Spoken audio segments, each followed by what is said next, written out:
دائیاں یہ سمجھ رہی تھی کہ ہم محمد صلی اللہ تعالیٰ علیہ وسلم کو اس بچے کو دودھ پلائیں گے، اس یتیم بچے کو اگر ہم دودھ پلائیں گے تو ہمیں کچھ ملنے والا نہیں ہے۔ بہت سی دائیاں یہ سمجھ کر کے حضرت آمنہ کے گھر سے واپس چلی گئیں، لیکن آخر میں حضرت حلیمہ سعدیہ حضرت آمنہ کے گھر پہ آتی ہیں اور آ کر کے مسرت و شادمانی کے ساتھ آپ کی نظر جب مصطفیٰ کریم صلی اللہ تعالیٰ علیہ وسلم کے چہرے پر پڑی تو حضرت حلیمہ سعدیہ کے دل میں اللہ تعالیٰ نے وہ محبت پیدا کی کہ حضرت حلیمہ سعدیہ بیان کرتی ہیں کہ میں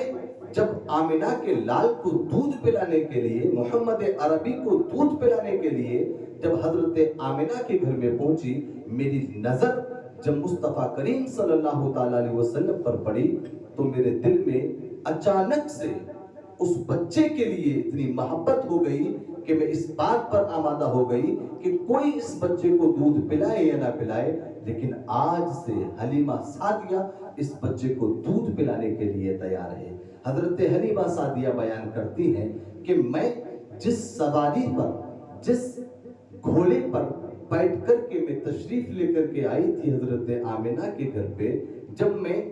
اس سواری کے ذریعے حضرت آمنہ کے گھر پر پہنچی تو سواری میری بہت آرام سے آہستہ آہستہ چل رہی تھی، میری سواری بڑا کمزور تھی۔ حضرت حلیمہ سعدیہ بیان کرتی ہیں کہ جب میں نے محمد عربی صلی اللہ تعالیٰ علیہ وسلم کو اپنی گود میں لیا اور میں سواری پر بیٹھی تو میری سواری میرے ساتھیوں کی سواریوں سے آگے دوڑنے لگی۔ حضرت حلیمہ سعدیہ بیان کرتی ہیں لما جئت به لم يبق منزلا من منازل بنی سعد الا شببنا مسکری۔ حضرت حلیمہ سعدیہ بیان کرتی ہے کہ جب میں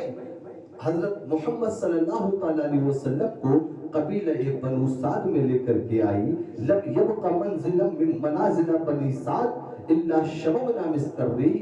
قبیلہ بنو سعد میں لانے کے بعد قبیلہ بنو سعد میں کوئی بھی مکان، کوئی بھی گھر، کوئی بھی گلی ایسی باقی نہ تھی کہ جس گلی سے، جس گھر سے مشک کی خوشبو نہ آ رہی ہو۔ پوری رات قبیلہ بنو سعد خوشبو میں مہک رہا ہے۔ حضرت حلیمہ سعدیہ کی جو سہیلیاں تھی وہ اپنے گھروں میں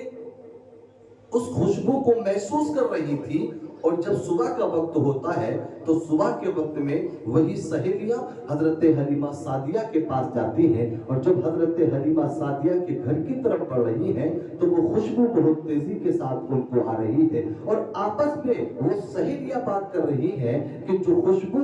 رات قبیلہ بنو سعد میں آ رہی تھی وہ خوشبو تو حضرت حلیمہ سعدیہ کے گھر میں اب بھی آ رہی ہے۔ آخر چلو پوچھتے ہیں اے حلیمہ سعدیہ، وہ خوشبو جو رات پورے قبیلے کے اندر پھیلی ہوئی تھی، جو پورا قبیلہ بنو سعد جس خوشبو کو محسوس کر رہا تھا، کیا وہ خوشبو تیرے گھر میں آئی تھی؟ حضرت حلیمہ سعدیہ کے گھر جتنی تیزی کے ساتھ یہ سہیلیاں آگے بڑھ رہی ہیں اتنی ہی خوشبو تیزی کے ساتھ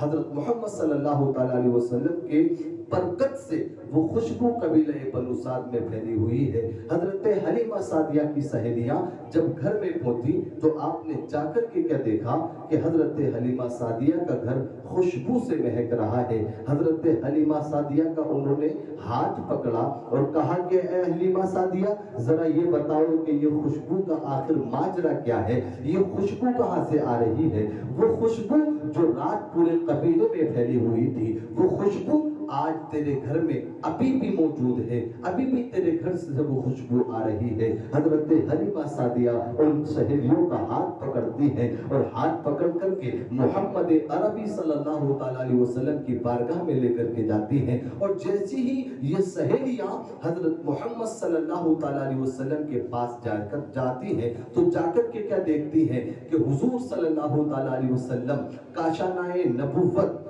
ایک جھولے میں تشریف فرما ہے۔ حضور صلی اللہ تعالیٰ علیہ وسلم کو حضرت حلیمہ سعدیہ نے جھولے میں لٹا دیا، اور اس جھولے میں مصطفیٰ کریم صلی اللہ تعالیٰ علیہ وسلم اگر اپنی انگلی کو دائیں گھما رہے تھے تو آسمان کا سورج دائیں جا رہا تھا، اپنی انگلی کو اگر بائیں گھما رہے تھے تو آسمان کا سورج بائیں جا رہا تھا کہ چاند جھک جا تاج دروں گو لی اٹھاتے میں مہد میں کیا ہی چلتا